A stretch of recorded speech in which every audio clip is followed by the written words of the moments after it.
अभिवादन स्वीकार कीजिए ब्रजेश मिश्रा का और आप देखना शुरू कर चुके हैं द डिबेट।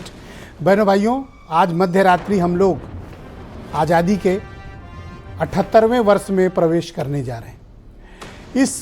और इतना वक्त कोई सामान्य नहीं होता, ये एक बड़ा वक्त होता है, तकरीबन 8 दशक।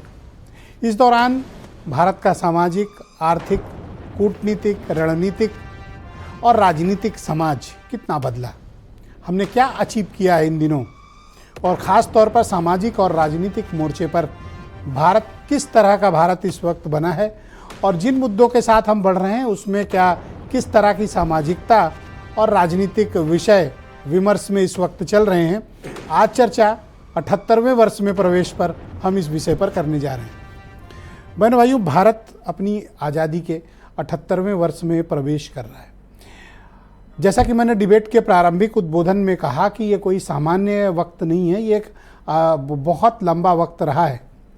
और जो देश हमारे साथ आज़ाद हुए थे वो इस वक्त आर्थिक रूप से, सामाजिक रूप से, राजनीतिक तौर पर कहाँ पे खड़े हैं, हमें इस बात पर देखना पड़ेगा। इस पर भी चर्चा करनी पड़ेगी कि एक देश के तौर पर उन्होंने क्या अचीव किया है और भारतीय समाज, भारतीय राजनीति ने क्या अचीव किया है। हम अपने पड़ोस के उदाहरणों को छोड़ दें, खासतौर पर पाकिस्तान के या उसके बहुत बाद बने बांग्लादेश पर भी। भारत का जो सामाजिक और राजनीतिक आधार है वो किन विमर्श पर टिका हुआ है। हम सब जानते हैं कि हम अर्थव्यवस्था के तौर पर 5वें नंबर पर हैं कि अर्थव्यवस्था हैं, लेकिन पर कैपिटा जो जीडीपी इनकम है, प्रति व्यक्ति आय, उस मामले में बहुत पीछे हैं। हम सैन्य तौर पर तो बहुत मजबूत हैं, लेकिन आज भी हम निर्भर नहीं हैं अपने आप पर, और हमें विदेशी साजो सामान की, हथियार की ज़रूरत पड़ती है। हम कोशिश कर रहे हैं, हम एक समाज के तौर पर कोशिश कर रहे हैं ज़्यादा सभ्य बनने की, पर क्या बने हैं। पिछले 10-20 सालों की हुई बड़ी वारदातें इसका खुद गवाही देती हैं कि हम किस तरह का समाज है। इसमें निराशा वाला कोई विषय नहीं है। एक समाज के तौर पर हमने बहुत कुछ अचीव भी किया। 144 करोड़ के इस देश में हमारी उपलब्धियां भी बेमिसाल है, लेकिन हमारी नाकामियां भी उतनी ही हैं। राजनीतिक तौर पर हम किन विमर्शों के बीच इस वक्त चल रहे हैं, जहां सांप्रदायिकता हो, जहां जातिवाद हो, जहां छुआछूत हो, और जहां आज भी भेदभाव विद्यमान हो। गांव से लेकर शहर तक, प्रधानी से लेकर दिल्ली तक, ब्लॉक से लेकर लखनऊ तक, आप कहीं भी पाएंगे। और उसमें कौन सर्वाधिक प्रभावित है? आम आदमी, गरीब, किसान, महिलाएं, युवा, गरीब।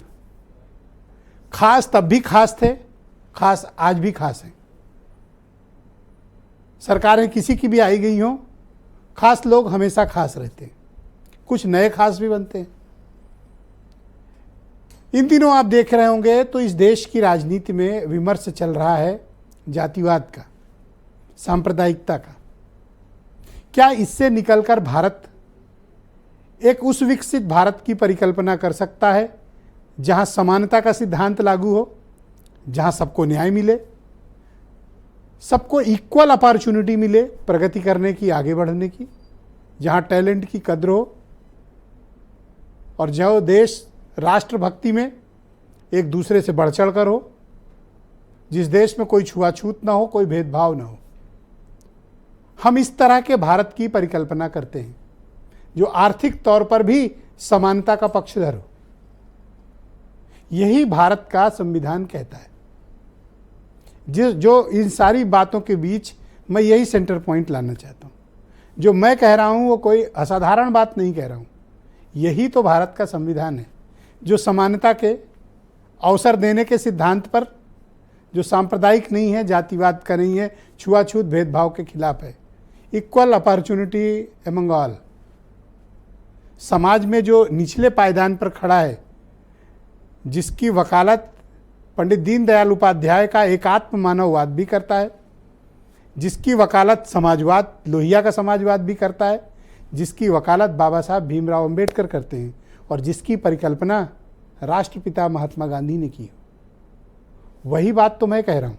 और वही बात हमारे संविधान में है। मैं कोई अलग बात नहीं कह रहा हूं। इन दिनों हमारी राजनीति में जो कुछ हो रहा है ये समाज को जोड़ने नहीं, समाज को बांटने वाला है। बहुत से लोग इस बात को समझते हैं, बहुत से लोग नहीं समझते। राजनीतिक तौर पर वर्टिकली हम लोग एक पॉलिटिकल डिवाइडेड सोसाइटी बन गए हैं, जहां राजनीतिक दल के विचार के हिसाब से हमारे विचार और आचरण होते हैं। लेकिन जब राजनीतिक विचार और आचरण आप सामाजिक जीवन में भी लागू करते हैं, समस्या वहीं उत्पन्न होती है।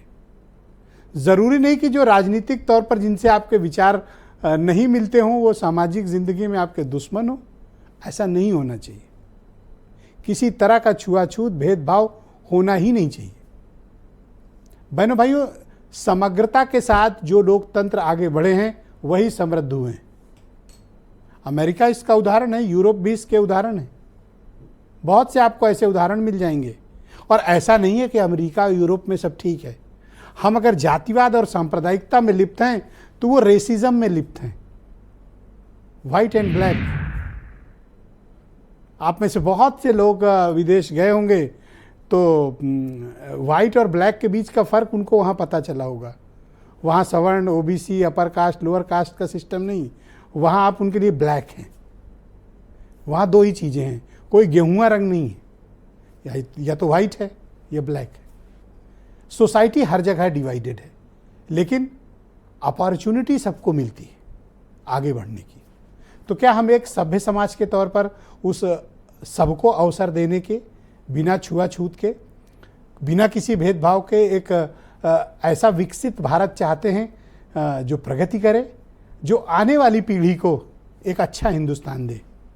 तो आज चर्चा हम इसी समग्रता के साथ करेंगे। और मैं अपने सभी वक्ताओं से आज ये अपेक्षा करूंगा कि आज वो राजनीतिक विचारों के इर्द गिर्द जरूर रहें, वो उनको रहना भी चाहिए, लेकिन सामाजिक तौर पर भी वो क्या ओपिनियन रखते हैं इस बारे में भी उन्हें आज चिंतन करना चाहिए। आज का दिन बहनों भाइयों बहुत अहम है। कुछ स्टेटमेंट सुन लें, फिर आज की परिचर्चा आगे बढ़ाएं।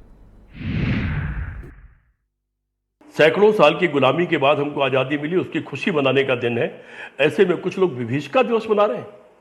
क्या ये आज़ादी की लड़ाई के परवानों को गाली नहीं दे रहे? क्या ये उनके खिलाफ काम नहीं कर रहे? ये बहुत निंदनीय है। और धर्म और जात की राजनीति की बात वो करते हैं जिनके पास कोई सिद्धांत नहीं होते हैं। देश तो आगे बढ़ रहा है, लेकिन पीछे जो मुद्दे हैं, जाति के आधार पर, हिंसा के आधार पर, इस प्रकार से जिस प्रकार समाज प्रभावित हो रहा है, निश्चित रूप से उससे आगे आना चाहिए। उसके लिए सभी को मिलकर प्रयास करने चाहिए और ज़्यादा बेहतर होगा कि हम आगे बढ़ते देश के साथ इन मुद्दों को पीछे छोड़ जाएं। 78 वर्षों के बाद भी जो है आज देश में हमारी बहन और बेटी सुरक्षित नहीं है। भाजपा की सरकार सारे मोर्चों पर फेल हो गई है।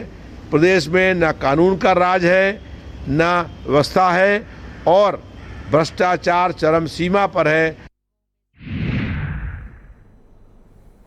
तो बहनों भाइयों, आज की इस परिचर्चा की शुरुआत करते हैं। राकेश त्रिपाठी भारतीय जनता पार्टी के विद्वान प्रवक्ता हैं, मेरे साथ मौजूद हैं, और उतने ही काबिल प्रवक्ता आसिम वकार साहब भी मेरे साथ खासतौर पर इस कार्यक्रम में मौजूद हैं। दीपक मिश्रा जी को भी मैंने आमंत्रित किया। ये समाजवादी विचार के बड़े पुरोधा हैं।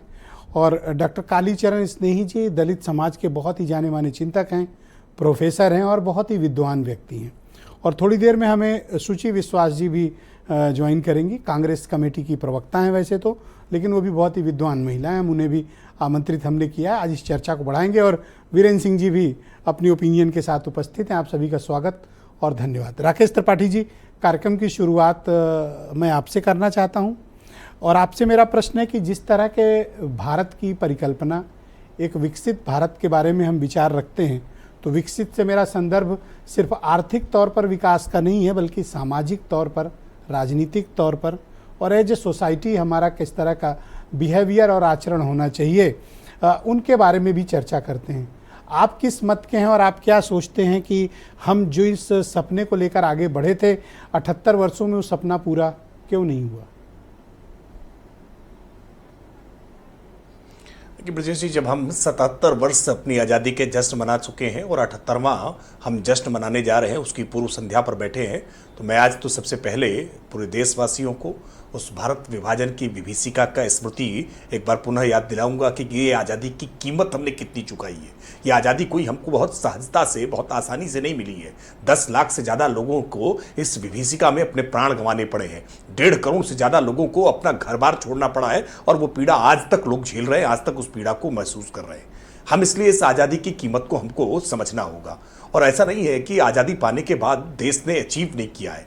आज देश बहुत सारे मसलों पर बहुत आगे बढ़ा है। विशेष करके महिलाओं को लेकर के समानता के मामले में दुनिया भर का आप आकलन करेंगे तो मुझे लगता है कि भारत की स्थिति बहुत बेहतर हुई है। भारत में महिलाएं बहुत सशक्त हुई हैं, बहुत आगे बढ़ी हैं। आज देश के बड़े पदों पर, और अब तो आज भारत की वर्तमान राष्ट्रपति इस समय आदिवासी महिला है। तो भारत ने कई पैरामीटर्स में बहुत प्रगति की है।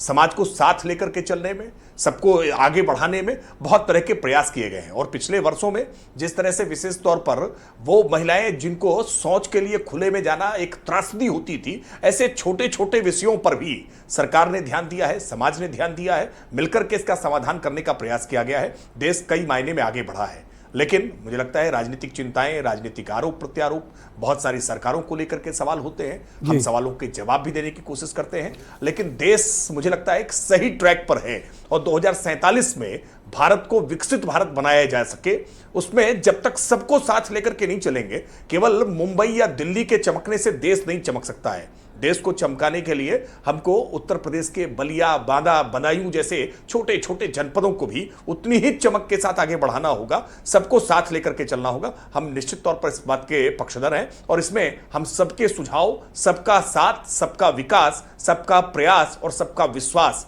इस मूल मंत्र को लेकर के चल रहे हैं। सब साथ मिलकर के आएंगे तो कोई कारण नहीं है। भारत में तो इतनी पोटेंशियल है, इतनी क्षमता है, इतनी डाइवर्सिटी है कि भारत को आगे बढ़ने से कोई रोक नहीं सकता। और दुनिया आज बहुत आसान्वित निगाहों से देख रही है कि तमाम कठिनाइयों के बीच में आज हम अपने अड़ोस पड़ोस में जब देख रहे हैं, श्रीलंका के क्या हालात हैं, पाकिस्तान के क्या हालात हैं, बांग्लादेश के क्या हालात हैं, जब हम अपने आस पड़ोस के देशों को देख रहे हैं जी, जब आप ये कहते हैं सबका साथ, तो क्या वाकई में आप सबके साथ की बात करते हैं या किसी वर्ग विशेष के सबके साथ की बात करते हैं?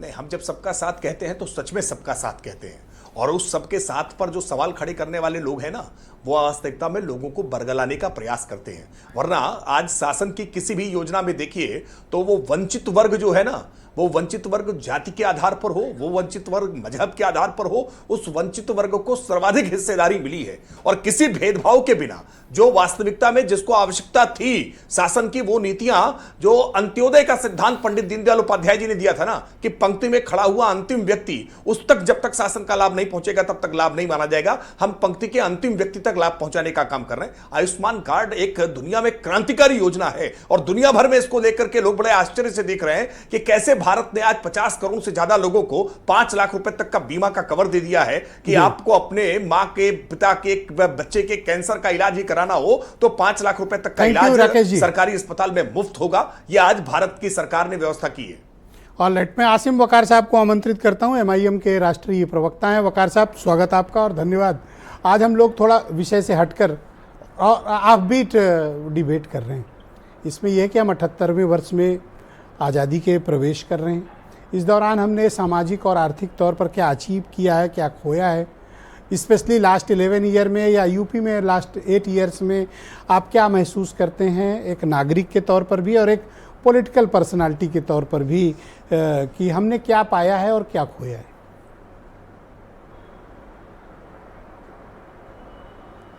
सर, हमने सिर्फ खोया ही खोया है। अगर हम ईमानदारी से देश के हितों के लिए काम कर रहे होते तो आज हम अमेरिका के या तो बराबर होते या उससे आगे होते। हिंदुस्तान के लोगों की पूरी ज़िंदगी जंग करते गुजर रही है, उसूलों से, अपने आप से, समाज से, अपने परिवार के लिए स्ट्रगल, नौकरी, रोज़गार, और आखिर में जब सब कुछ बेचारे हासिल कर लेते हैं तो हिंदू मुसलमान की जंग, ऊंच नीच की जंग, जातियों की जंग, दलितों की और अपर क्लास की जंग। सर क्या है, आप बताइए। आप यहाँ 78 साल हम लोग हो गए आज़ाद हुए और आज भी हमारे मुल्क में घोड़ी चढ़ने पर लोगों को मारा जाता है। आज भी हमारे यहाँ खाना खाने पर लोगों की हत्या की जाती है। मैं बहुत गौर से सुन रहा था, सबका साथ सबका विकास, बड़े बड़े नारे। एक दल हमारे देश में ऐसा है जो चाहता है पूरी दुनिया में जितने मुल्क हैं वो सब सेकुलर हो जाएं। बहुत अच्छी बात है, समर्थन होना चाहिए, लेकिन वही दल और उसके सब जितने नेता हैं छोटे से बड़े तक, वो ये तो चाहते हैं पूरी दुनिया सेकुलर हो जाए, लेकिन वो कहते हैं हम अपने देश को हिंदू राष्ट्र बनाएंगे। और वही लोग जो ये कहते हैं पूरी दुनिया में सेकुलरिज्म होना चाहिए, वो कहते हैं नहीं, इजराइल का हम समर्थन करेंगे। सर, ऐसी दोहरी सोच रखकर जब कोई राज करेगा देश पर, हुकूमत करेगा, तो कैसी हुकूमत होगी सर? अच्छा, मुसलमान भी इस देश का राजा इंटीग्रल सर, पार्ट है। राजा का जो आसिम मानसिकता वकार होती साहब, है, एक आम मुसलमान या एक आप परिवार चलाते हैं अपना, एक पिता के तौर पर, एक नागरिक के तौर पर, आप क्या महसूस करते हैं वर्तमान हुकूमतों के बारे में? मैंने आपसे कह तो दिया, जो बात मैंने कहना थी कह दी। मैं बिल्कुल टू द पॉइंट बोलने के मूड में हूं आज। या तो आप ये कहिए कि हमारी दोहरी सोच है। भाई, आप एक तरफ तो ये कह रहे हैं कि साहब जितना मुसलमानों को तकलीफ दे सकते हो दे दो, मुसलमानों को दबा सकते हो दबा दो, मुसलमानों को गिरा सकते हो गिरा दो, और दूसरी तरफ आप अपने को दिखाते हैं कि नहीं साहब हम तो बहुत अच्छे इंसान हैं। तो कैसे कैसे माना जाएगा सर? क्या आपको सरकार की जन कल्याणकारी और परोपकारी योजनाओं का लाभ आपकी कम्युनिटी को मिल रहा है या नहीं मिल रहा है, या आप इसमें कोई भेदभाव महसूस करते हैं?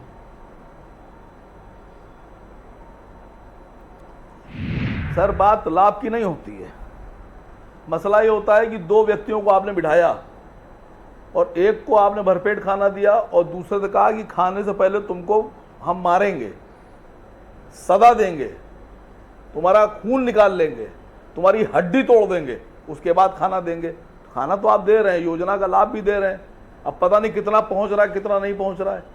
मसला यह है कि आप दे किस तरह रहे हैं। राजा की सोच बताऊं आपसे क्या होती है। एक बार एक साहब ने मुझसे पूछा कि साहब आप ऐसी बात करते हैं, आप बताइए राजा में और बाकी लोगों में क्या अंतर होता है। हमने कहा राजा वो कहलाता है जिसकी मानसिकता होती है कि हम जनता को क्या दे सकते हैं, और जिसकी मानसिकता होती है कि हम जनता से कितना लूट सकते हैं, खसोट सकते हैं, छीन सकते हैं, वो राजा नहीं हो सकता सर। तो सर आप ये बताएं मुझे कि आप इतने निराश राजा की और मायूस क्यों हैं, क्या कारण है? सर, अगर निराश होते तो रो रहे होते। जो लड़ाई करता है जंग सैनिक, वो निराश नहीं होता, उसमें जीत का विश्वास होता है, और जो निराशा में चला जाता है वो सरेंडर कर देता है। सर, आप युद्ध की भाषा में बात कर रहे हो, कभी कहते हो हड्डी तोड़ देंगे, खून निकाल लेगा कोई, कभी युद्ध की बात करते हो, कभी सरेंडर की बात करते हो। मैं बताऊं आपसे, देखिए बांग्लादेश में अभी इसी पर, बांग्लादेश पर बड़ी स्पीचेस हो रही है। बांग्लादेश में जो हो रहा है गलत हो रहा है। बांग्लादेश में जो कट्टरपंथी हैं वो आतंकवादी हैं, वो मुर्दाबाद। बांग्लादेश के हमारे हिंदू भाई जिंदाबाद। लेकिन जो बांग्लादेश में हुआ या हो रहा है, क्या वो गुजरात में नहीं हुआ? क्या जो बांग्लादेश में हो रहा है क्या वो मणिपुर में नहीं हुआ? तो अगर आप एक निगाह से देखते हैं तो आप अपने देश के लोगों को तो इंसाफ नहीं दे पा रहे हैं, तो आप बांग्लादेश की बात कर रहे हैं। तो अगर आसिम वकार इतना दम रखते हैं कि बांग्लादेश के कट्टरपंथी आतंकवादी हैं वो मुर्दाबाद, तो आसिम वकार इतनी भी हिम्मत रखते हैं कि गुजरात के आतंकी और दंगाई मुर्दाबाद, मणिपुर के आतंकी और दंगाई मुर्दाबाद। मजलूम जहां होगा उसका साथ देना चाहिए। थैंक यू वकार साहब, मैं दूसरे चरण में आपके बाकी विचारों को स्थान दूंगा। जी, मैं दीपक मिश्रा को आमंत्रित करना चाहता हूं। जाने माने समाजवादी चिंतक और लेखक हैं, समाजवादी विचार के बीच ये पुष्पित पल्लवित हुए। बहुत शुक्रिया आपका दीपक जी हमारे साथ जुड़ने के लिए। आप मुझे बताइए कि एक जिस तरह से आप समाज का आकलन कर रहे हैं, जब हम 78वें वर्ष में प्रवेश कर रहे हैं, जहां हम एक प्रजातांत्रिक देश के तौर पर आज यहाँ तक पहुँचे हैं, इस यात्रा को आप किस तरह से देखते हैं और दूसरा जो राजनीतिक विमर्श इन दिनों चल रहा है, इसमें इतनी कटुता का माहौल क्यों है? देखिए आदरणीय ब्रजेश जी, पूरी आज़ादी की लड़ाई के दौरान आप देखिए, पैरों में जंजीरें थीं, हाथों में हथकड़ियाँ थीं, लेकिन हमारा भारतीय जनमानस, जिसके प्रतिनिधित्व यहाँ तिलक जी कर रहे हैं, चंद्रशेखर आज़ाद कर रहे हैं, लोहिया जयप्रकाश की तस्वीर नहीं है, नेहरू और गांधी जी कर रहे हैं, सब लोग हैं, सब सबका सब एक contribution दूसरे में है। समाहित हैं, सबका तो contribution। जी, लेकिन भारतीय आत्मा कहीं से लांछित नहीं थी। भारत ने अपनी आत्मा को कहीं से दबने नहीं दिया। आज़ादी के बाद हमको लगता है सोशली डिवाइडेड नहीं थे ना। चंद्रशेखर आज़ाद थे तो उनके साथ सिख भगत सिंह थे, डॉक्टर लोहिया थे तो उनके साथ शमसी मीनाई थे, अशफाक उल्लाह खान और रामप्रसाद बिस्मिल की दोस्ती का गवाह तो लखनऊ का जर्रा जर्रा है। जब तिलक आए थे तो एक कंधे पे अशफाक उल्लाह खान उनकी सवारी ढो रहे थे और उनके साथ पंडित रामप्रसाद बिस्मिल थे। और मजे की बात बताऊं, पंडित रामप्रसाद बिस्मिल ठाकुर थे। तो ये अब सब एक थे, लेकिन आज क्या स्थिति है? पर तब भी तो हम एज ए सोसाइटी डिवाइडेड थे ना, हम तभी तो पाकिस्तान बना। फिर भी मैं कह रहा हूं, देखिए पाकिस्तान एक त्रासदी है, लेकिन सबसे ज़्यादा जिनके भजन सुने गए इस देश में साहिल लुधियानवी, उन्होंने लिखा है वो लोग गए इस दुनिया से जिनका मकसद बंटवारा था। और भगत सिंह ने जब हिंदुस्तान सोशलिस्ट रिपब्लिकन आर्मी की स्थापना की थी चंद्रशेखर आज़ाद की अगुवाई में, तो उन्होंने ब्रिटानिया हुकूमत से बड़ा खतरा दो चीज़ों को बताया था। एक, नौकरशाही भ्रष्टाचार, इस पर आज टिप्पणी का कोई अर्थ नहीं है, और दूसरा सांप्रदायिकता। लेख है उनका, सांप्रदायिकता तेरा नाश हो। तो आज स्थिति कहाँ है? आज भी हम उतने सांप्रदायिक हैं, हमारे बड़े नेता। और एक चीज़ और बता दें, आज पंडित नेहरू में भी कमियां ढूंढ ली गई। जब रावी के तट पर, जिस पर अटल जी की कविता है, रावी की शपथ अभी अधूरी है, जब रावी के तट पर पंडित नेहरू ने शपथ लिया पूर्ण स्वराज का, तो आरएसएस के सभी दफ्तरों से, आरएसएस 1925 में बन गया था, उनको तार भेजकर बधाई दी गई। आज तो जैसे लग रहा है कि बस दुनिया में नेहरू से बुरा कोई हुआ ही नहीं। एक चीज, हम अतीत में भी देश को 78 कमजोर साल कर रहे हैं। में दक्षिणपंथी विचारधारा जिसका नेतृत्व तो राष्ट्रीय स्वयंसेवक संघ तब भी करता है दक्षिणपंथी वैचारिक तौर पर, जी, तब भी आप उसके कंट्रीब्यूशन को क्या इग्नोर कर रहे हो? कभी नहीं, नजरअंदाज कर रहे हो? कभी नहीं कहा। उनका भी तो कोई कंट्रीब्यूशन होगा। कब कहा ये बताइए? 1942 की लड़ाई के दौरान जो दो बड़े सबसे हीरो थे, नेहरू, सुभाष, और युवाओं में लोहिया और जयप्रकाश, कभी उन्होंने दक्षिणपंथियों के लिए कुछ अपशब्द बोले? आज क्या हो रहा है?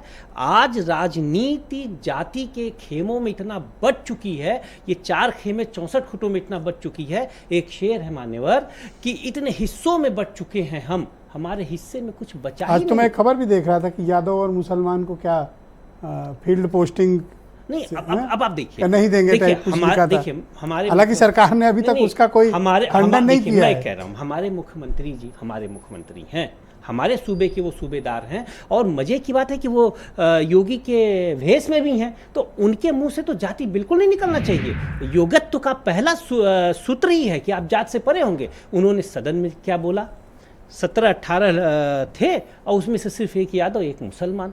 अरे भाई, यादव मुसलमान इस देश के भारतीय गणराज्य के उतने ही नागरिक हैं जितना तो हिंदू। आप इस बात के तो मानते हैं कि भेदभाव है जी, जाति के तौर पर भेदभाव है। और मजे की बात मैं आपको बता दूं, मैं पंडित दीनदयाल जी का ही उदाहरण ले रहा हूं, जौनपुर का। पंडित दीनदयाल जी उपचुनाव लड़ रहे थे, लोगों ने कहा कि अब जरा पंडितपुरवा में चले जाइए, जौनपुर में। तो उन्होंने कहा पंडितपुरवा में क्यों जाऊं? कह रहे आपकी जात के लोग हैं। कहे कि दीनदयाल चुनाव हारना पसंद करेगा, लेकिन उस सिद्धांतों को नहीं हारने देगा जिसके नाते वह राजनीति में। और आज क्या है? आज भाजपा नाम है भारतीय जनता पार्टी, लेकिन ये पर ये कोई अभी नहीं बना है। राकेश जी एक बार मुझे 1-8 साल पहले एक बात चर्चा कर रहे थे, वो बता रहे थे कि गांव में आज भी जो है वो पहले से, मतलब आज़ादी के समय से अलग अलग टोले बने हुए हैं कि ये इस कम्युनिटी का टोला है, ये इस कम्युनिटी का टोला है। देखिए अभी वही है, ये ठाकुरों का टोला है, ये ब्राह्मण टोलिया है, कुछ बता रहे थे एक बार। नहीं, ये है मीन टोला है, ये है, लेकिन उनमें तो जातियों में तो बटे थे हम पहले से। उनमें एका के भी तो सूत्र तलाशे जाते थे। आज़ादी के बाद हमें अपनी भूखमरी से लड़ना था। आज क्या स्थिति क्या है? अभी मैं देख रहा था, एक आंकड़ा है, आज राशन मिल रहा है 85 करोड़ लोगों को। 182वें स्थान पर हम हैं 180 देशों के बाद। हम अच्छा, दूसरे चरण में आपके बाकी विचारों को मैं स्थान दूंगा। डॉक्टर कालीचरण स्नेही जी मेरे साथ मौजूद हैं। स्नेही जी, आपका स्वागत और धन्यवाद हमें समय देने के लिए। वर्तमान जो राजनीति है और समाज है, और आपके सामने एक माइल स्टोन है कि हम 78वें वर्ष में अपनी आज़ादी के प्रवेश कर रहे हैं। एक चिंतक के तौर पर, एक शोषित कम्युनिटी के विद्वान होने के नाते आप पूरी परिस्थितियों का सामाजिक और राजनीतिक आकलन किस दृष्टिकोण से करते हैं? देखिए आदरणीय ब्रजेश जी, बहुत बहुत धन्यवाद कि आपने मुझे आज़ादी की पूर्व संध्या पर आमंत्रित किया और अपने विचार रखने का अवसर दिया है। अपने सभी देशवासियों को स्वतंत्रता की पूर्व संध्या पर हार्दिक शुभकामनाएं देता हूं। लेकिन आपने जो बात कही थी अपने में कि खास जो तब थे वो आज भी खास हो जी, तो ये जो खास वाला था और आम की बात होना थी, लोक जनतंत्र में, लोकतंत्र में आम आदमी तक ये सब जो होना चाहिए था, सत्ता का विकेंद्रीकरण, वो हम नहीं देख पा रहे हैं। मैं देखिए, खास रहे तब भी वही आज भी खास, खास रहे तब भी वही आज भी खास, आजादी का रूप यह आया हमें न रास। तो आजादी का जो ये रूप है हमें स्वाभाविक रूप में अपने आत्मावलोकन के लिए चिंतित करता है, परेशान करता है।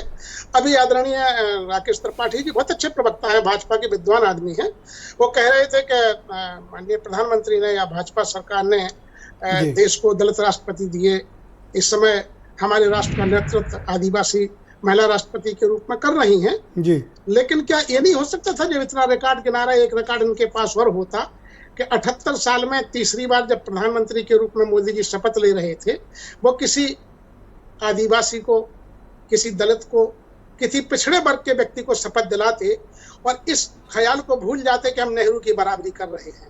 बराबरी उन्हें करना थी कि हम अंतिम आदमी तक पहुंच पा रहे हैं कि नहीं।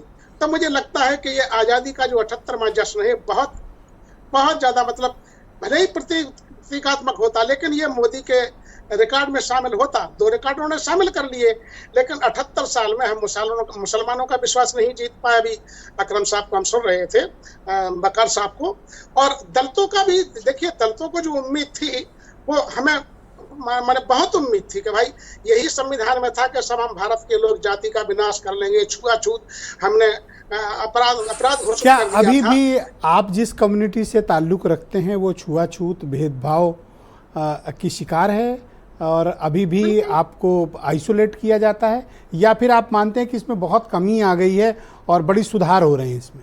नहीं, अब देखिए, कमी तो ये है कि माने ये वादा था जब पूना पैक्ट हुआ महात्मा गांधी जी के पास बाबा साहब का 32 में, तो ये पैक्ट था कि भाई 10 साल में हम असमानता या छुआछूत का अंत कर लेंगे। 10 साल बाबा साहब ने कहा कि भाई 5 साल में अंत करना है इसका। गांधी जी ने कहा ये समय ज्यादा हो रहा है, 10 साल का समय दीजिए, हम 32 से जाकर के उसमें 10 साल में 42 में इसका अंत कर लेंगे। लेकिन आजादी के इतने वर्ष बाद भी वही भेदभाव, वही सब कुछ हो रहा है। देखिए, बैकलॉग आरक्षण हमने दिया, लेकिन आरक्षण को किस तरह से हमने एक तरह से नकार दिया। देखिए, तमाम पद, बड़े पद जो है अभी बैकलॉग से भरे जाना है, और उस बीच में शगुफा छोड़ दिया गया कि दलितों के बीच में भी कोटे के भीतर कोटा लाएंगे।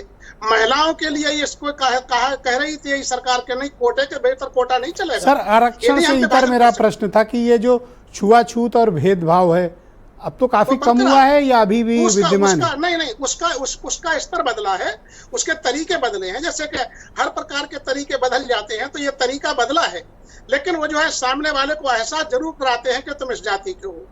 तो ये बड़ी विचित्र बात है। मतलब मैं लखनऊ विश्वविद्यालय का उदाहरण दूं, मैं HOD रहा और सिलेक्शन कमेटी में बैठता था। जिनको मेरी रिकमेंड भी उसमें रहती थी, जिनको प्रोफेसर बनाया गया, जो 7 साल का अनुभव नहीं रखते थे, वो 3 बार कुलपति बन गए हैं। मैं ये नहीं कह रहा हूँ कि मुझे नहीं बनाया गया, मेरे तमाम साथी इस देश और प्रदेश में हैं जिनको वो अपॉर्चुनिटी नहीं मिली, और किसी तरह से हम लोग अपनी योग्यता को हर तरह से साबित करते रहे हैं।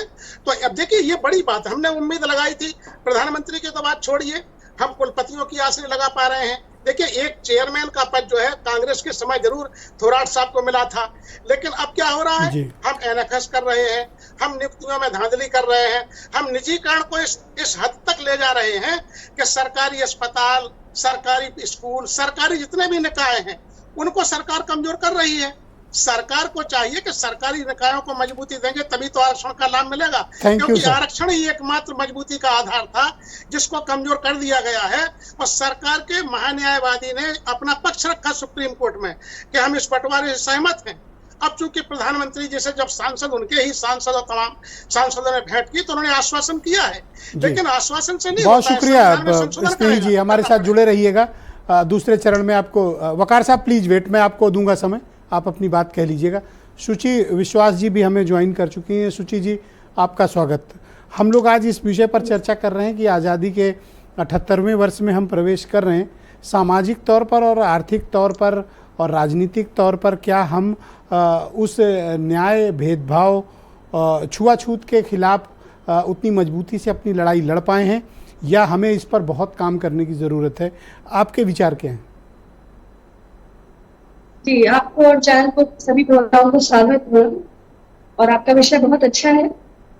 और आज़ादी के बाद से आज तक अगर पूरे 78 वर्षों की भी हम चर्चा करते हैं तो स्वाधीनता संग्राम से, या जो नेहरू जी ने नींव रखी, जिस देश में सुई नहीं बनती थी, जिसमें तमाम लोगों की शहादत इस मिट्टी में शामिल रही, और एक सामूहिक डेमोक्रेटिक सेटअप को जिस तरह खड़ा किया गया, और दुनिया की तमाम सैन्य शक्तियों में, तो 70 वर्ष की उपलब्धियां तो IIT, IIM प्लानिंग कमीशन और बहुत लंबा हो जाएगा। उसमें सभी वर्ग, सभी क्षेत्र, समाज के सभी लोगों का भरपूर योगदान है।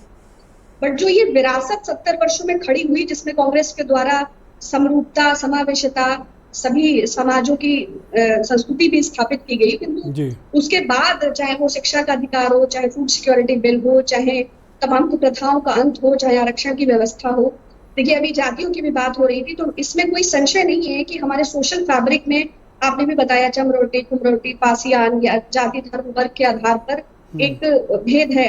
नहीं, मैं राकेश जी के साथ सत्संग करता रहता हूँ, वो काफ़ी जानकारियाँ मुझे देते हैं। मैं तो उन्हीं की जानकारियों को उदाहरण के तौर पर प्रस्तुत कर रहा था। आप बोलें प्लीज।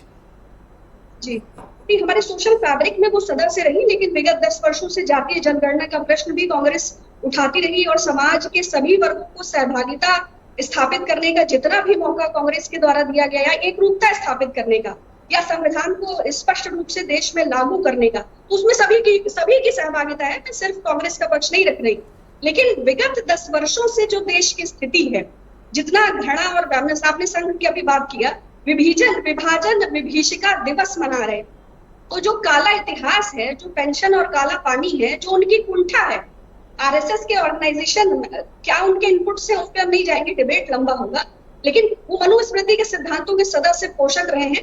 हालांकि हिंदू धर्म का आधार सहिष्णुता है, लेकिन आरएसएस जो कि मदर ऑर्गेनाइजेशन है भारतीय जनता पार्टी, और स्वयं संघ के प्रचारक माननीय प्रधानमंत्री जी भी रहे, तो समाज में वैमनस्य और घृणा स्थापित करने की दिशा में विगत 10 वर्षों में जो सराहनीय प्रयास किए गए हैं, उसका उदाहरण मुझे लगता है कि कुलपति वाला। आपको अकेले ऐसा क्यों महसूस होता है सुचि जी की इस देश की जो भी सामाजिक प्रगति है, आर्थिक प्रगति है, या राजनीतिक तौर पर हम जहां खड़े हैं, अचीवमेंट आपका और फेल्योर राइट विंग का, आप ऐसा क्यों मानती हैं? नहीं, फेल्योर क्यों भाई? गब्बर सिंह टैक्स लागू हुआ, लघु उद्योग, मध्यम उद्योग, छोटे मझोले उद्योग, डिमोनेटाइजेशन नामक विभीषिका, कोरोना के दौरान का जो आप देख रहे हैं। बाकी अभी हम लोगों ने एक बड़ा अश्लील प्रदर्शन देखा ना, कि कितना भोंडा पर कारपोरेट के एक घराने ने किया। एक वो देश जो ग्लोबल, आपको याद होगा कि इसको शायद चिदम्बरम जी ने ये ड्राफ्ट तैयार किया था, बाद में बीजेपी ने मॉडिफाई किया, और उसको आप जिसे गब्बर सिंह टैक्स कहती हैं, ऐसा तो है नहीं कि ओवरनाइट के निकाल के ले आए। तो क्रोनी कैपिटलिज्म भी क्या चिदम्बरम जी ने लागू किया था? क्या जो देश में हर महीने 11 से ज्यादा रेल हादसे हो रहे हैं, वो भी चिदम्बरम जी ने दिए थे? क्या जो अडानी की शादी का ये भयानक प्रदर्शन, घोटा प्रदर्शन देश के सम्मुख उपस्थित किया गया, जो प्रधानमंत्री जी का एक्सटेंडेड परिवार है वो उपस्थित रहे, ये भी चिदम्बरम जी ने किया था। देखिए, हम उपलब्धियों या नकारात्मकता की बात नहीं कर रहे, किंतु इस बात से इनकार नहीं किया जा सकता। हमने तो निर्भया फंड भी दिया था, और कलकत्ता की घटना साधारण खड़ी है। क्या इस देश की प्रगति में इनका कोई योगदान नहीं है, सिर्फ योगदान आप लोगों का है? नहीं, जबरदस्त योगदान है। आज देश में लिंचिंग एकदम कॉमन हो चुकी है, धार्मिक उन्माद चरम पे है, बेरोजगारी एनएसएसयू के डेटा के मुताबिक है, क्राइम के आंकड़े एनसीआरबी में आसमान छू रहे हैं, अर्थव्यवस्था पाताल लोक में चली गई है, तो उच्च कोटि का योगदान है। आप इतनी निराशा और मायूसी की तस्वीर इस नए भारत की क्यों प्रस्तुत कर रही हैं? नहीं, ये तो कुंठाग्रस्त प्रधानमंत्री के मानसिक अवसाद की तस्वीर है। मैं तो भारतवासी हूँ, भारत देश पर गर्व है। 78वें वर्ष में भी आपसे डिबेट कर रहे हैं, 2 साल बाद भी करेंगे, 4 साल बाद भी सम्मुख रखेंगे, लेकिन 400 पार का मैं राकेश त्रिपाठी जी को आपसे कनेक्ट करता हूँ, वो आपकी बात का जवाब भी देना चाहते हैं। मैं राकेश त्रिपाठी जी को इनवाइट करता हूँ। भाई राकेश जी, आपकी उपलब्धियां तो इनकी नज़र में कुछ नहीं है, देखिए आप अपनी उपलब्धियों के तौर पर क्या चीज़ें प्रस्तुत करना चाहते हैं? देखिए ब्रजेश जी, मुझे बड़ा दुख भी हो रहा है इस बात को लेकर के कि हम आज़ादी की जब पूर्व संध्या पर बैठे हुए हैं तो आपकी चर्चा में इतने सारे नकारात्मक चेहरे हैं जिनको भारत में कुछ भी अच्छा नहीं दिख रहा है। आसिम वकार साहब बहुत पीड़ा से ग्रसित है। वो उसी प्रकार की पीड़ा है जो मोहम्मद अली जिन्ना को थी, जो भारत की मुस्लिम लीग को थी उस समय, कि भारत में मुसलमान सुरक्षित नहीं है और हमको एक पाक वतन हमारा दे दीजिए, एक अलग मुल्क दे दीजिए। वो उसी प्रकार की भावना लेकर के आसिम वकार पीड़ा में बैठे हुए हैं। और अब भी पीड़ा कालीचरण स्नेही जी की लगातार बनी हुई है कि क्यों मोदी जी तीसरी बार प्रधानमंत्री बन गए, किसी पिछड़े को क्यों नहीं बना दिया। अरे भाई, मोदी जी पिछड़ी बिरादरी के हैं, ये शायद कालीचरण स्नेही जी भूल गए।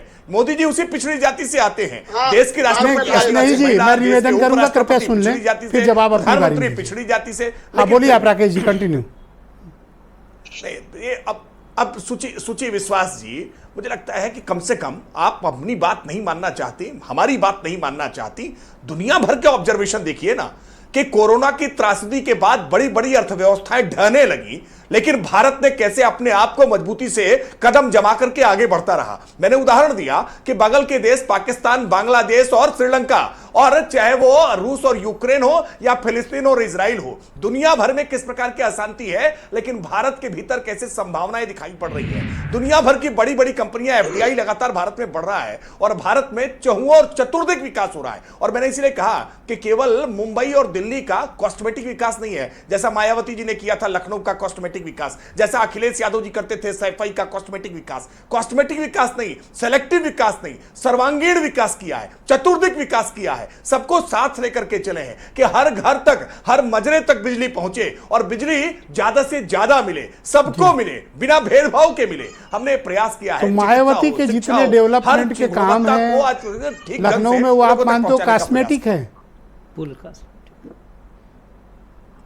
मैं मानता हूं कि केवल लखनऊ विकसित कर देने से उत्तर प्रदेश विकसित नहीं होगा, केवल बादलपुर या सैफई विकसित कर देने से उत्तर प्रदेश विकसित नहीं होगा, केवल गोरखपुर और अयोध्या विकसित करने से भी उत्तर प्रदेश विकसित नहीं होगा। उत्तर प्रदेश का चतुर्दिक विकास होना चाहिए और वो चतुर्दिक विकास हम कर रहे हैं। आज एक्सप्रेसवे का जाल उत्तर प्रदेश में बैठाने का काम हमने किया है। आज पूरे उत्तर प्रदेश में हर गांव तक बिजली पहुंचाने का काम, हर मजरे तक बिजली पहुंचाने का काम हमने किया है। सड़कों को सुदृढ़ करने का काम किया है। उत्तर प्रदेश के प्राथमिक विद्यालयों जो बुनियादी शिक्षा है उसको हमने आज मुकम्मल करने का काम किया है। अब देखकर आइए कि हालात कैसे परिवर्तित हुए हैं। इसी उत्तर प्रदेश के प्राथमिक विद्यालयों इन लोगों को क्यों नहीं दिख रहे हैं? क्या ये कुछ अलग देख रहे हैं क्या? ये भी इसी देश में है, ये क्यों नहीं देख पा रहे हैं? नहीं, ये पीड़ा, ये एक सत्ता की लोलुपता है, सत्ता ना आ पाने की व्याकुलता है और उसकी कुंठा है। इसलिए बार बार ये भारत को गिराने का प्रयास करते हैं। बहुत शुक्रिया आपका। भारत की स्वाधीनता दिवस हमारे साथ बने रहिएगा। लास्ट में टाइम अगर मिला तो आपको फिर से कनेक्ट करेंगे इन सबके साथ। बीरेन जी भी आ गए हैं इस परिचर्चा में। बीरेन जी, आज की डिबेट के संदर्भ में मैं आपसे जानना चाहता हूं कि ये जातिवाद और सांप्रदायिकता, भेदभाव और छुआछूत, ये राजनीतिक तौर पर किस स्टेज पर है? देखिए, देश की आज़ादी 20वीं सदी में मिली थी हमको और आज हम 21वीं सदी में यहाँ पर चर्चा कर रहे हैं और 15 अगस्त कल है, हम जब आज़ादी का जश्न मनाएंगे। छुआछूत है, भेदभाव है, स्टेज थोड़ी कम हुई है, लोगों में शिक्षा आई है, लोगों का पास पैसा आया है, जीवन शैली अच्छी हो रही है, लोग आगे बढ़ रहे हैं। धीरे धीरे और चीज़ें कम होंगी। चूँकि भारत एक बहुत विशाल देश है, अनेकता में एकता वाला देश कहा गया है और ये छप्परों का, कच्चे मकानों का भी देश है और बड़ी बड़ी इमारतों का भी देश है। दोनों चीज़ें आपको देखने को मिलेंगी यहाँ, दो तरह की तस्वीरें। लेकिन ये ज़रूर है कि शहरों में तरक्की के जो चीज़ें दिखती हैं जिन पर हम बहस नहीं करते, गांव में वही छुआछूत, जात पात, ऊंच नीच, गरीब अमीर, ये सब फर्क अभी बहुत बड़ी संख्या में मौजूद है। अभी बहुत सारी कुरीतियों से हमको लड़ना है और शिक्षा का प्रसार ही उसको लड़ने में मदद कर सकता है। ब्रजेश जी, हम भारत को एक आर्थिक महाशक्ति के तौर पर पेश करते हैं। दुनिया के कई मुल्कों में भारतवंशियों ने अपना झंडा गाड़ा है। अमेरिका और इंग्लैंड में प्रधानमंत्री और राष्ट्रपति तक बनने वाले लोग हैं।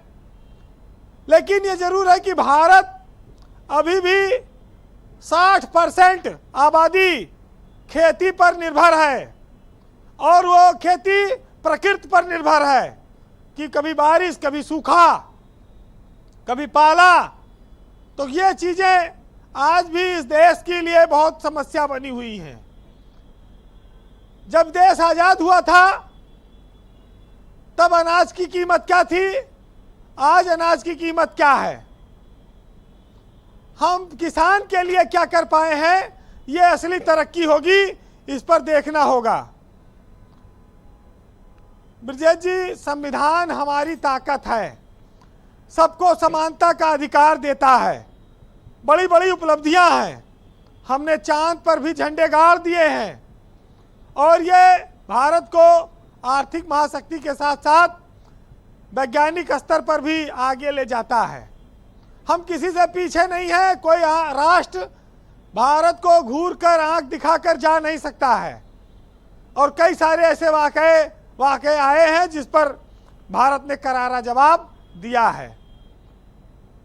लेकिन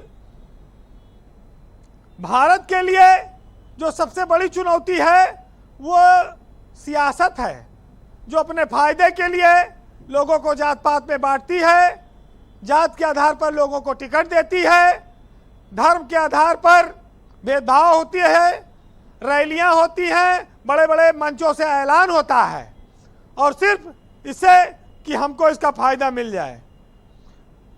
आज इस देश में किसान के साथ साथ 80 करोड़ लोगों को मुफ्त राशन भी दिया जा रहा है।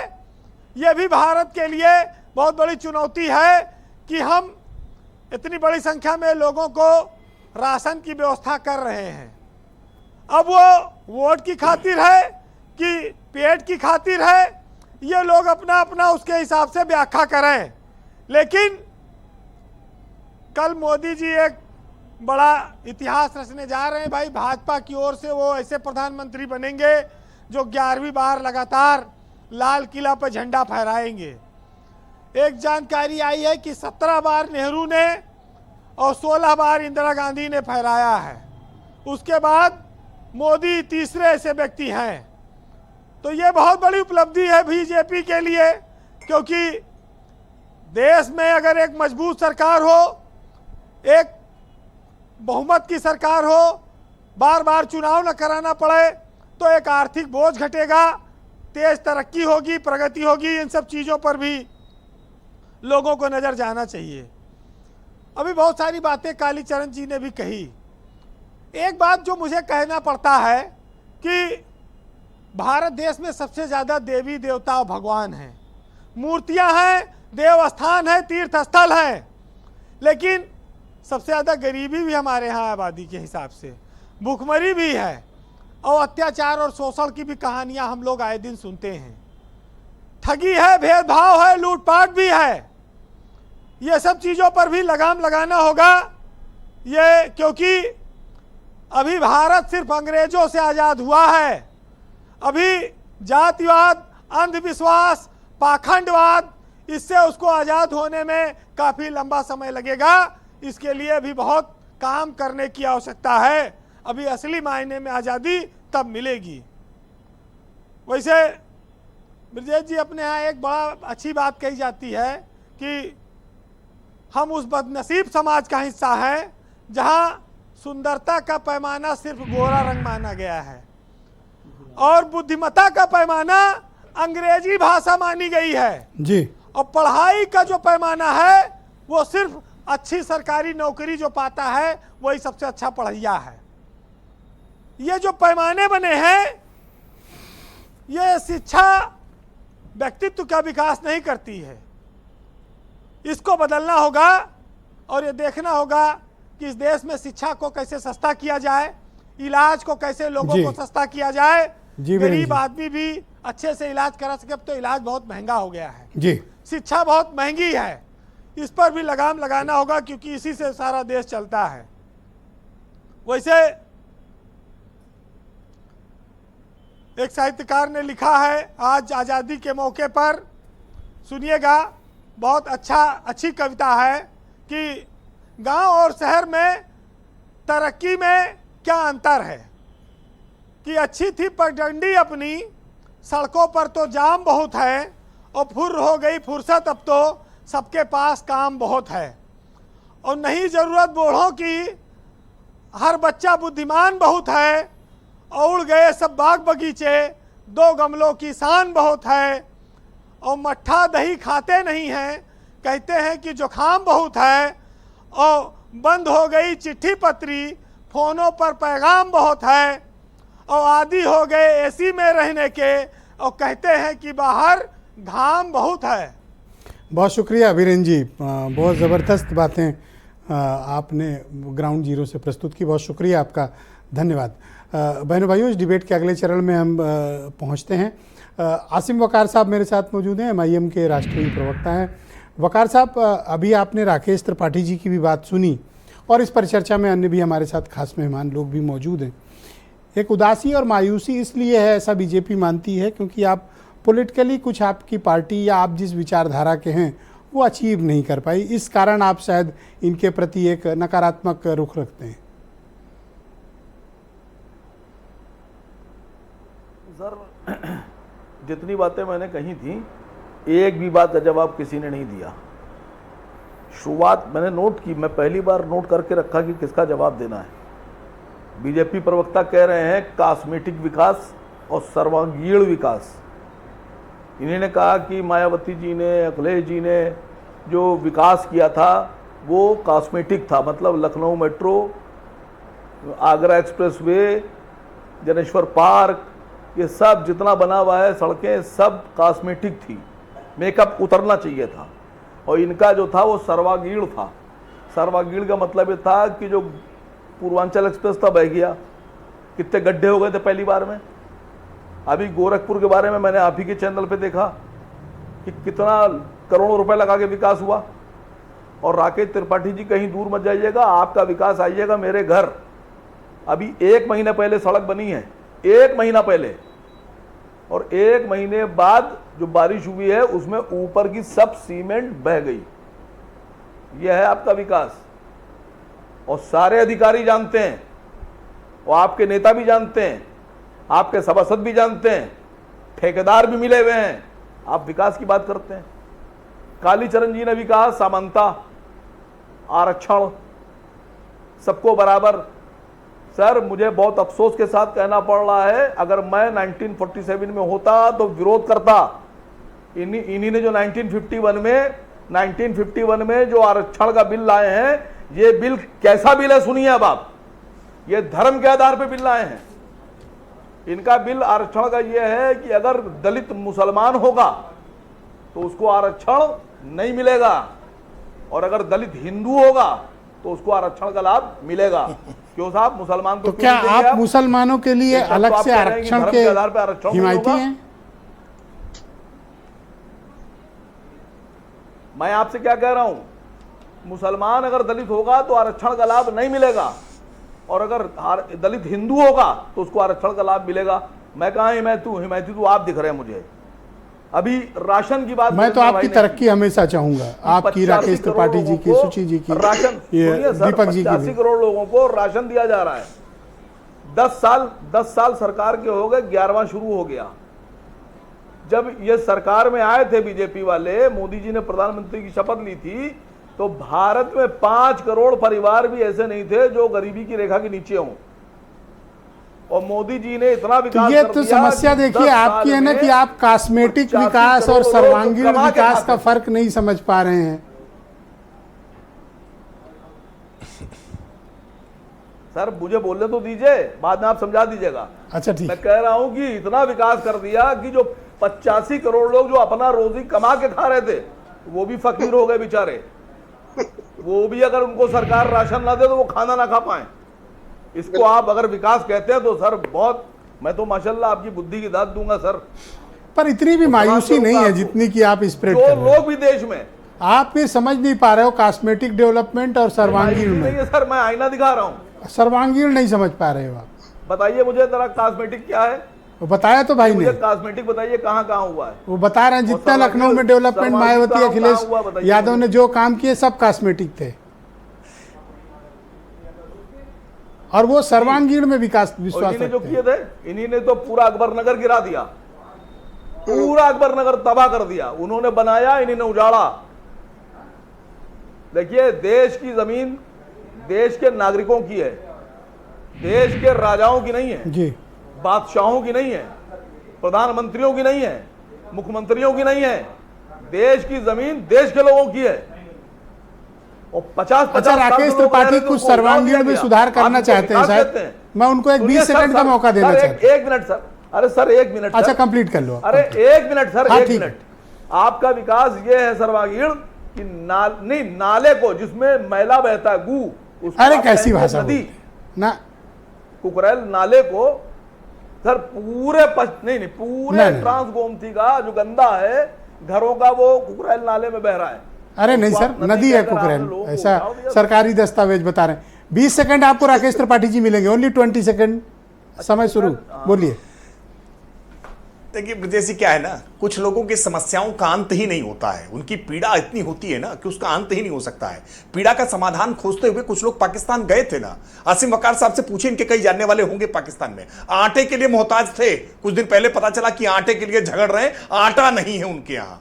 ऐसे ही के इसी चाहत में कि हमको बहुत अच्छा नहीं मिल रहा, पाकिस्तान जाना है, नया देश बनाना है, और बनाया पाकिस्तान। क्या हुआ?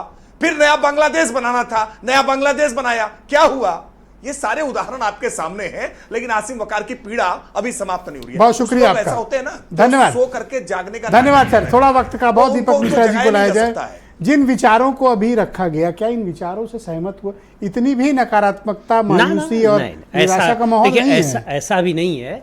आप और आपको समझना चाहिए कॉस्मेटिक डेवलपमेंट क्या होता है, और क्या वो दूसरा क्या बोला था उन्होंने, सर्वांगीण। नहीं, देखिए सही है, आज भी देखिए। नहीं, मैं नहीं समझ पा रहे हो, और सर्वांगीण नहीं समझ तो आदरणीय पंडित दीनदयाल उपाध्याय भी नहीं समझे थे, जिन्होंने साफ कहा। समझा दूं थोड़ी देर में, एक सेकंड, राकेश जी रुक जाइए प्लीज, न समझाइए। जिन्होंने कहा था कि जब तक चीन, विशेषकर कैलाश और मानसरोवर हमें न वापस मिले, हम उसके साथ अपने वाणिज्य संबंध बंद कर लें। सबसे ज़्यादा चीन से व्यापार अगर हुआ है तो मोदी राज में हुआ है। 108 अरब डॉलर से ज़्यादा हो चुका है। खैर छोड़िए, 78वां हम लोग आज़ादी का जश्न मनाने जा रहे हैं। 78,000 ज़मीन पे आज भी पाकिस्तान का झंडा लहर रहा है। कैलाश मानसरोवर पे भारतीय भगवा ध्वज भी नहीं है, तिरंगा तो बिल्कुल ही नहीं है। और दूसरी सबसे बड़ी बात यह है मान्यवर, आज भी मैं देख रहा था, यह सही है कि आजकल फिल्मों में हिंदी भी लिखा जाने लगा है, लेकिन उसमें सरकार का कोई रोल नहीं है, भूमिका नहीं है। लेकिन क्या हमारी हिंदी संयुक्त राष्ट्र संघ में आधिकारिक भाषा का दर्जा प्राप्त कर चुकी है? नहीं कर चुकी है। मेरे पास मोदी जी के 22 चिट्ठियां हैं, अब तो चिट्ठी का जवाब भी देना उन्होंने बंद कर दिया। नेशन में हिंदी नहीं है ना, आधिकारिक भाषा का दर्जा से वंचित है। ये अटल जी का ख्वाब था, अटल जी का ख्वाब तोड़ दिया, भगत सिंह का तो तोड़ ही दिया, इसलिए कि वो समाजवादी थे। और दूसरी सबसे बड़ी बात है, सर समाप्त करो बस एक वाक्य और, आज भी हमारा देश दुनिया का सबसे बड़ा देश आबादी के लिहाज से संयुक्त राष्ट्र संघ की सुरक्षा परिषद में अस्थायी सदस्य नहीं है। ऑल राइट, सुचि विश्वास जी, आप क्या ये अंतर महसूस कर पा रही हैं जो राकेश जी ने महसूस किया कि एक कॉस्मेटिक डेवलपमेंट होता है और एक सर्वांगीण डेवलपमेंट? उनका फोकस सर्वांगीण पे है। कॉस्मेटिक डेवलपमेंट हमारे साथियों ने बता दिया। सर्वांगीण विकास आप लखनऊ की तुलना अगर चंडीला, बालामऊ, हरदोई, मल्लावा, शाहबाद से करेंगे तो विकसित दिखेगा। माननीय प्रधानमंत्री जी ने जो गांव गोद लिया था वो देख लीजिए, और बनारस की गलियां जो प्रधानमंत्री 10 साल में क्योटो बना रहे थे वो देख लीजिए। और बहुत विकास देखना है तो संसद में रखी हुई नीली वाली बाल्टी देख लीजिए। और इतना विकास किया है कि राम मंदिर की छत भी टपक रही है और 50 लाख की लाइटें राजपथ से चोरी हो गई है। बाकी अगर स्टैचू पे जाएंगे सरदार पटेल की, और जो जगह जगह भव्य मूर्तियां चाइनीज लगाई हैं, किसी की आंधी आई तो हाथ उड़ गया, किसी का सर टूट गया, किसी पे चिड़िया बाइट कर रही है। तो इनका सर्वांगीण विकास का मेरे साथी उदाहरण दे चुके हैं, समय से कम शेष है। और उन्होंने इसके अलावा दो बातें और कही कि माननीय प्रधानमंत्री जी पिछड़ी जाति से आते हैं, ये भूल जाते हैं हमारे साथी प्रवक्ता। एक्चुअली 10 लाख का सूट पहन के एंट्री किया, मोबाइल की घड़ी, शानदार सनग्लासेस, सोलर एक्लिप्स और अखंड कोटि ब्रह्मांड नायक के समान उनका वैभवशाली जीवन, चारों तरफ पत्रकार। अगर जॉनी डेप के बाद कोई वैभव को जीता है तो माननीय प्रधानमंत्री, तो याद हम लोगों को भी नहीं रहता है कि वो अति पिछड़ी जाति से आते हैं। दूसरा, उन्होंने कोरोना का एग्जाम्पल भी दिया क्यों हमेशा पाकिस्तान, भूटान, बांग्लादेश, बर्मा, नेपाल से ही अपनी तुलना करते हैं? कभी तो अपने स्तर को थोड़ा ऊपर उठाइए। बाकी तो हम लोगों ने सर्टिफिकेट में भी अपराज की फोटो देखी जो बाद आपने हटा दी। और क्या आपने विकास किया था? किया नहीं था तो फिर स्वास्थ्य मंत्री का इस्तीफा लेने की आवश्यकता क्या थी? और सदियां याद रखेंगी, पीढ़ियां याद रखेंगी जो थाली बजाई थी, जो घंटे बजाए थे, जो दिए जलाए थे, जो आसमान से पुष्प वर्षा की थी, और जो राम की जो नामी उड़ाई गई थी और जो कुत्ते लाशें मूछ के ले गए थे। तो आप अपनी अव्यवस्था का ज्यादा चित्रण न कराइए। बहुत शुक्रिया सुची जी। दूसरा उन्होंने 78 में बहुत बड़ा उन्होंने सेलिब्रेट किया कि 78वें स्वतंत्रता दिवस पर भी हम लोग कुंठाग्रस्त थे। जब इतनी कुंठा आरएसएस में है कि विभाजन विभीषिका दिवस मना रहा है, तो हम सबको अपने देश और अपने गौरवशाली इतिहास पर अत्यंत गर्व। तो उनका इतिहास है ना इस देश की आजादी में। ऐसा तो नहीं कि आरएसएस का योगदान नहीं है आजादी में, आरएसएस का भी योगदान होगा। हाँ बिल्कुल योगदान है भाई। टेंट लगा के भर्तियां की, पेंशन ली, काला पानी किया।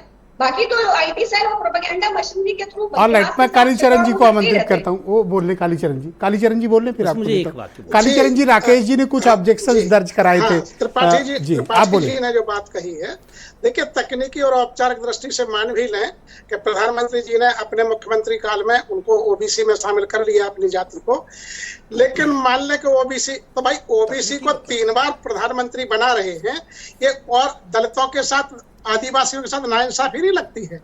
माना कि आपने ओबीसी प्राइम मिनिस्टर दिया तो 3 बार का रिकॉर्ड जरूरी था। अरे भाई आपके मतदाता, आप भी कहते हैं कि दलित भी हैं, आदिवासी भी हैं, इनका भी ध्यान रख सकते थे यदि ये, क्योंकि एक बारी उनकी हो जाती, भाई ठीक है ओबीसी के मुख्यमंत्री हो गए हैं, दूसरी बार किसी दलित को बना देते, तीसरी बार किसी उसको बना देते। मैंने मैं कह रहा हूँ, देखिए कुंठा की बात है, हजारों साल की पीड़ा मनुवाद ने हमको दी है। हम लोगों को इंसान ही नहीं समझा गया। सन 50 में हमको मनुष्य समझा गया। आज भी जाकर के घोड़ी पर चढ़ने पर विवाद है, मूछें रखने पर विवाद है, तमाम प्रकार के हम रोज देख रहे हैं। अभी एक प्रजापति को जो है पतारा में, हमीरपुर में मार करके वहां फेंक दिया गया, उसी के दरवाजे पर दबंग फेंका है। दबंगई देखिए, योगी जी का शासन है। अब वहां पतारा में जिन्होंने दबंग हमारे प्रजापति बिछड़े बार के भाई को मार करके उसके घर पर फेंका है, रुदन मचा हुआ है। तो ये देखिए तो क्या हो रहा है। तो ये एक हमको देखना पड़ेगा भाई, आखिरकार दलितों को जो चाहिए था, हमें एक उम्मीद थी अपने इस जनतंत्र के, हम भी रहे मुरीद और मिला नहीं सम्मान, वह थी जिसकी। बहुत बहुत धन्यवाद सर, बहुत शुक्रिया सर। मैं अगला 10 सेकंड राकेश त्रिपाठी को, फिर अगला 10 सेकंड आसिम वकार को। राकेश त्रिपाठी जी गो अहेड, आप कुछ ऑब्जेक्शन कर रहे थे, बोल रहे। वकार साहब तैयार रहिएगा। 10 सेकंड। मैं तो केवल सर्वांगीण पर बता दूं, मैं केवल सर्वांगीण का उदाहरण दे दूं कि कैसे मैनपुरी में, कैसे कन्नौज में, कैसे रामपुर में, कैसे अमेठी में और रायबरेली में वीआईपी जिला मान करके बिजली 24 घंटे आती थी, बाकी उत्तर प्रदेश अंधेरे में डूबा रहता था। लेकिन आज बलिया हो या बुलंदशहर हो, आज आगरा हो या आजमगढ़ हो, पूरे उत्तर प्रदेश को एक धन्यवाद सर, समय समाप्त आपका सर, बहुत शुक्रिया। कोई भेदभाव आसिम वकार साहब 10 सेकंड परिवर्तन था कि देश के संसाधनों पर पहला हक अल्पसंख्यकों, धन्यवाद सर, धन्यवाद, मुस्लिमों का होगा, बहुत शुक्रिया, सबका हक है, धन्यवाद धन्यवाद धन्यवाद धन्यवाद। आसिम वकार जी गो अहेड। आप दुनिया में सबसे लड़ सकते हैं, झूठों से कभी नहीं लड़ सकते। यही लाइन मेरी बहुत है। बहुत शुक्रिया, बहुत बहुत धन्यवाद आप सभी का, बहुत शुक्रिया इस कार्यक्रम में मेरे साथ सम्मिलित रहने के लिए। और बहनों भाइयों, आप सबका भी बहुत धन्यवाद इस कार्यक्रम को देखने के लिए। मैं उम्मीद करता हूं कि आपका आज का दिन अच्छा रहा होगा और कल हम अपनी आज़ादी के 78वें वर्ष में प्रवेश कर रहे हैं। हम अपने शहीदों को नमन करते हैं, जिनकी वजह से आज हम सब इस स्थिति में हैं कि हम एक बेहतर हिंदुस्तान और विकसित भारत की परिकल्पना कर सकें। आप सभी का शुक्रिया, धन्यवाद, नमस्कार।